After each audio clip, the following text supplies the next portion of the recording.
날씨로 인해 입맛이 쭉쭉 떨어지는 요즘 뭐라도 먹긴 해야 하지만 움직이면 괜히 땀만 날 것 같아 그냥 하루 종일 아무것도 안 먹고 쫄쫄 굶고 계실 분들을 위해 앞으로는 요리할 때 땀 흘리지 마시라고 3,000원짜리 소스 하나만 있으면 전부 끝낼 수 있는 초간단 레시피들을 준비했습니다.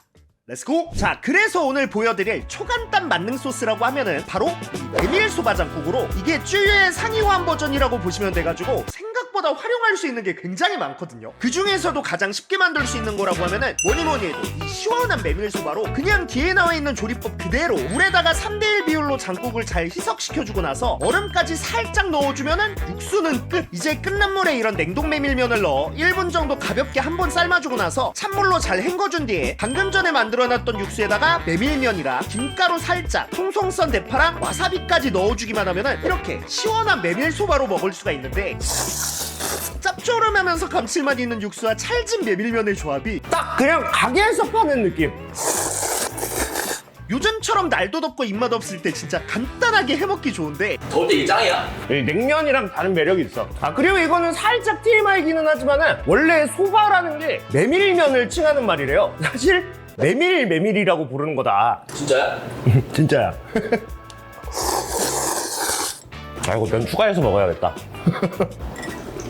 근데 또 남자분들 같은 경우 이 메밀만 먹기에는 양이 조금 부족하단 말이죠. 자, 그럴 때에는 집에서 쉽게 먹을 수 있는 이런 냉동 돈가스를 사용하면은 든든하게 먹기 좋은 카츠동도 만들 수가 있는데 우선 돈가스를 먹을 만큼만 에어프라이어에다가 넣고 한번 잘 돌려주고 나서 돈가스가 돌아가는 동안 기름 두른 프라이팬에 양파 반 개를 넣고 한번 살짝 볶아주다가 소주잔으로 물 2컵, 메밀장국 1컵을 넣고 끓어오르기 시작하면은 계란 2개를 잘 풀어서 넣어준 뒤에 뚜껑 덮어 계란을 살짝 익혀주다가 이제 따끈한 밥 위에 완성된 돈가스랑 계란 이불을 잘 덮어주고 나서 대파나 쪽파로 마무리해주기만 하면은 이렇게 10분도 채 안 걸리는 초간단 카츠동이 완성되는데 단짠한 국물을 먹으면 돈가스와 부드러운 계란의 조합 그냥 이 소스만 넣고 그냥 그대로 끓였을 뿐인데 다른 양념이 필요 없을 정도로 그냥 완벽한 돈부리 맛이거든요. 진짜 이 소스 자체가 워낙 맛있다 보니까 이렇게 돈가스를 넣던 뭘 넣든 그냥 밥도둑 마냥 밥이 술술 넘어가게 되거든요. 자, 그래서 이번에는 이 메밀장국으로 킹오브 밥도둑들을 만들어 볼 건데 그냥 이런 밀폐 용기를 아무거나 준비해주고 나서 못생겼다는 이유로 저렴하게 구할 수 있는 이런 연어의 파지나 참치의 파지, 삶은 계란 등을 넣어주고 나서 메밀장국 1컵이랑 물 1컵씩을 넣어주기만 하면 끝으로 이제 뚜껑 덮어 간이 잘 배일 수 있게 냉장고에서 최소 2시간 정도 기다려주기만 하면은 이런 식으로 불 없이도 만들 수 있는 최강의 밥도둑 삼형제가 완성되는데 자, 우선 따끈한 흰쌀밥에다가 두툼한 연어장을 한 2개 정도 딱 올려가지고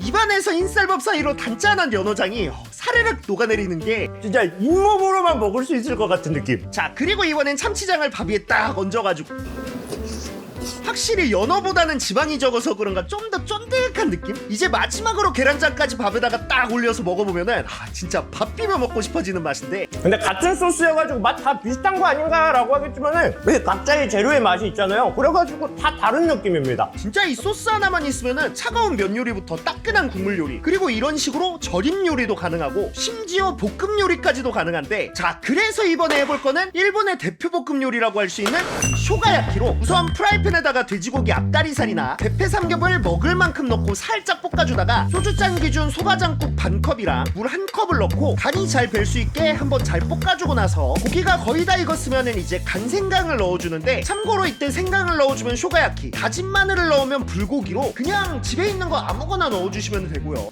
진짜 만능이긴 하네. 원래 이 쯔유 베이스라고 해야 되나? 이게 진짜 만능이야. 이제 접시에 완성된 쇼가야키를 담아주고 나서 마요네즈랑 와사비, 양배추까지 같이 담아주기만 하면은 이렇게 일본의 제육볶음이라고 불린다는 쇼가야키가 완성되는데 먹을 때는 고기에다가 마요네즈랑 와사비를 싹 얹어주고 나서 양배추까지 같이 집어가지고 톡 쏘는 와사비와 단짠단짠한 고기의 조합이 촬영 전에는 되게 입맛이 없었거든요? 왜 이렇게 입맛이 좋냐?